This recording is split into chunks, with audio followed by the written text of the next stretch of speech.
বারবার চেষ্টার পরও কেন ভেস্তে যাচ্ছে যুক্তরাষ্ট্র ইরান শান্তি আলোচনা? দুই পক্ষই বলছে কূটনৈতিক প্রচেষ্টাই তাদের অগ্রাধিকার, কিন্তু তারপরও কোনো চুক্তির সুখবর তারা বিশ্ববাসীকে শোনাতে পারছে না। আল জাজিরার বিশ্লেষণ বলছে মূলত 5টি মৌলিক ইস্যুকে কেন্দ্র করেই আটকে আছে দুই পক্ষের সমঝোতা।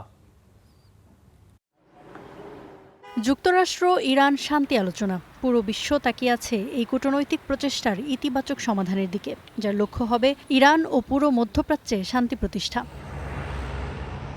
কিন্তু পাকিস্তানের অব্যাহত চেষ্টাতেও কোনো সুখবর পাওয়া যাচ্ছে না। দুপক্ষের মধ্যে কিছু মত পার্থক্যকে কেন্দ্র করে বারবারই অমীমাংসিত থাকছে আলোচনার উদ্যোগ। যুক্তরাষ্ট্র ও ইরানের বিরোধগুলো সবশেষ কোন কোন ইস্যুতে এসে বাধা পড়ল?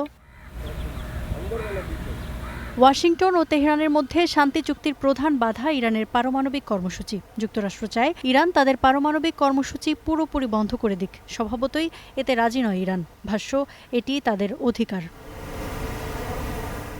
যুক্তরাষ্ট্রের বড় মাথা ব্যথা ইরানের হাতে মজুদ থাকা ইউরেনিয়াম। ইরানের দাবি, সবশেষ পাইলট উদ্ধারের অভিযানের নামেও ইউরেনিয়াম লুট করতে চেয়েছেন ট্রাম্প। ইরানের 400 কেজি ইউরেনিয়ামের পুরোটাই নিজেদের হেফাজতে নিতে চায় ওয়াশিংটন, যা প্রত্যাখ্যান করছে তেহরান।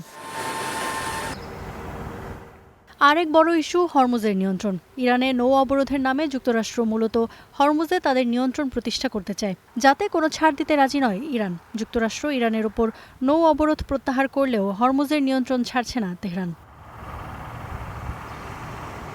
ইরানের অন্যতম দাবি, তাদের ওপর থেকে নিষেধাজ্ঞা প্রত্যাহার ও বিদেশে জব্দ থাকা প্রায় $2000 কোটি অর্থ ফেরত পাওয়া। শুরুতে শোনা যাচ্ছিল যুক্তরাষ্ট্র এতে রাজি হয়েছে, কিন্তু এটি এখনও অমীমাংসিত।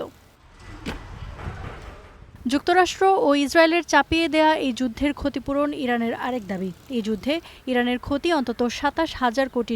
যুক্তরাষ্ট্র, ইসরায়েল ও যুদ্ধের সহায়তাকারী হিসেবে মধ্যপ্রাচ্যের দেশগুলোর কাছ থেকে এই অর্থ দাবি করছে ইরান। ইফাতিরা, star news.